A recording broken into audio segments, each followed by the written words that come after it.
त्यातली पहिली योजना आहे प्रधानमंत्री फसल विमा योजना। किती जणांना माहिती आहे की प्रधानमंत्री फसल विमा योजना नावाची एक योजना आहे सरकारची? कोणी ऐकलंय का असं? म्हणजे ऐकलं नाही का की केंद्र सरकारची एक योजना आहे की 1 रुपयात विमा उतरवला जातो। म्हणजे तुमचं कोणतंही पीक असू द्या, 1 रुपया भरा, बाकीच्या पैसे जे काय आहे ते सरकार करतं आणि तुम्हाला विमा उतरवला जातो तुमच्या पिकाचा। ज्यावेळेस तुमच्याकडे अतिवृष्टी होईल किंवा दुष्काळ पडेल, त्या दुष्काळातून जे काही तुमच्या पिकाचं नुकसान होईल त्याची भरपाई ती विमा कंपनी करत असते। तर ती योजना आहे, आपण आता पथनाट्याच्या माध्यमातून बघू ती योजना नक्की कशी मदत करू शकते आपल्याला। मी बाकी तुम्हाला पथनाट्य झाल्यानंतर सांगू। धन्यवाद।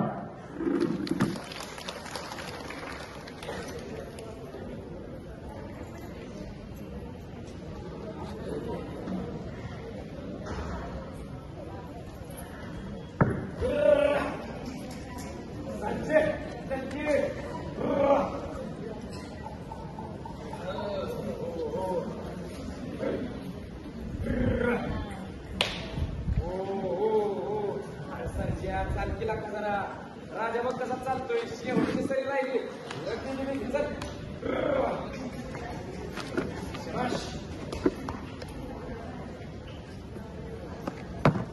शेवंता पाणी आण का जरा गाडी पाठी पाणी शिवार ताज्या ताज्या माळव्याचा फार काय हो आज कधीच खायचा काय झालं?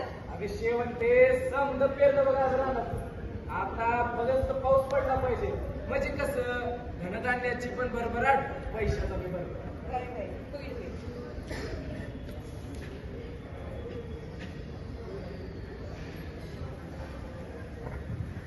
शेतकरी खरं पाहायला गेलं तर शेतकरी एवढा मोठा जुगार कोणीच खेळू शकत नाही।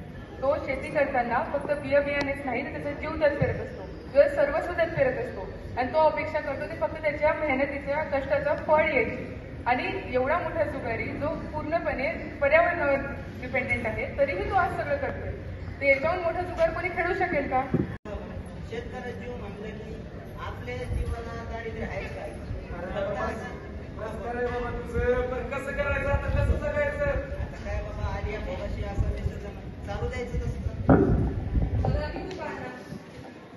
बघा की दुकानात एकतर पिकाला भाव पण मिळत नाही तरी सुद्धा काबाड कष्ट करून पीक पेरायचं आणि जरी भाव मिळाला तरी सुद्धा हे सरकार निर्यात बंदी करून आपल्याला नडलं पाहिजे एकच की हो। बरोबर बोलते ग शेवंते, एकतर या सरकारचं असं आणि वर आता पावसाचं जेवी नको तेवी जास्त पडतंय, जेव्हा पाहिजे तेव्हा पडतच नाही, सगळं पीक नासाळलं जातंय बघ।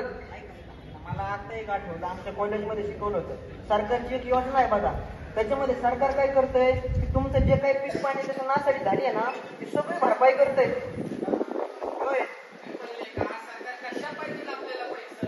तर आता योजना काय आहे ऐका। तर मंडळी ऐका, केंद्र सरकारची प्रधानमंत्री फसल विमा योजना म्हणून एक योजना आहे, ज्या योजनेच्या अंतर्गत तुमची रोपांची पेरणीपासून तर तुमचं रोप येईपर्यंतचा जो टप्पा आहे किंवा जो काळ आहे त्या काळात कधी निसर्गाकडून काय हानी झाली तुमच्याला किंवा एखादी आपदा आली तुमच्या ह्याच्यावर किंवा पूर आला किंवा आपण म्हणतो पूर येतो किंवा दुष्काळ पडतो, तर अशा संकट काळी सरकार तुम्हाला पीक विमाच्या योजनेअंतर्गत संरक्षण देतं। त्या योजनेअंतर्गत तुमचं जी पण हानी झाली असेल पिकांची तर ती तुमची भरून काढता येते। तर यापुढे लक्षात ठेवा, तुमची पीक विमा योजना काढून घ्या, कृषी सेवा केंद्रात जावं किंवा सेतू केंद्रातून तुम्हाला फॉर्म भरता येतो, तो फॉर्म भरा। अगदी 1 रुपयात ती योजनेचा लाभ तुम्हाला घेता येतो, तुमचा पीक तुम्हाला उतरवता येतो आणि जर अशी वेळ येऊ नये पण जर आलीच तर तुम्हाला संरक्षण भेटतं। तरी या योजनेचा तुम्ही सर्वांनी नक्की लाभ घ्या।